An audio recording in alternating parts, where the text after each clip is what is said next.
And yeah, there was actually a question in the chat that you ended up answering beautifully. The question was, how different are Olympic fencing and HEMA? Which I think you just answered very well. There's a lot more kicking, is I think what we all just got from that.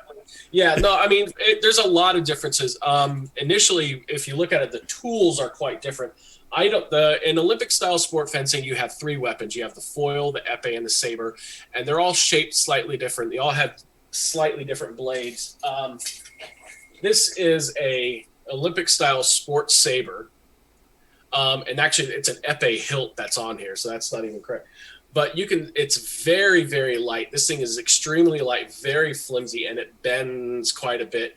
And this thing just whips around really, really fast.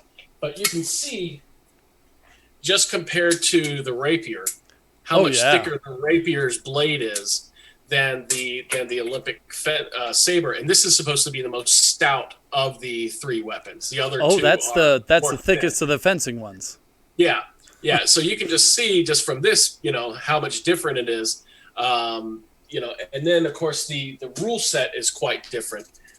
In sport fencing, you're trying to get the first touch, and it's scored electronically. So it's just the lightest depression of a button for foil or épée, or the touch of the edge and the saber, and that's enough to score the point.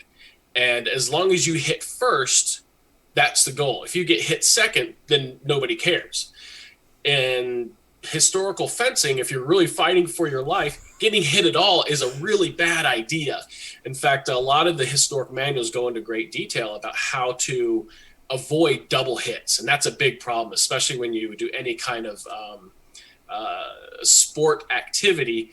The risk of getting hurt is practically taken away. The risk of getting killed is eliminated. So you're not quite as cautious as you would be historically, and you got to make sure that you are able to engage and attack and not be counterattacked or hit at the same time. So it changes things up quite a bit. Well, that makes absolute sense. I know if I was in an actual sword fight with somebody, I don't think I'd be that thrilled about being stabbed second. There's a great joke that was kind of written into one of these historic manuals in the 1600s. Right around 1600, there was an Englishman by the name of George Silver. He wrote a book called Paradoxes of Defense, in which he basically talked about how great his English style of fencing was and how horrible the Italian rapier fencing was. Basically, it's the same, my kung fu is better than your kung fu. It's been going on since the beginning of time. But he was mocking a guy named Cobb, who was a local of the area. And he's saying that Cobb was notorious for picking a fight, and then as soon as the fight started, or the second it started to look like he was going to be bested, he would turn around and run away. And this happened so much, they referred to this as Cobb's Traverse.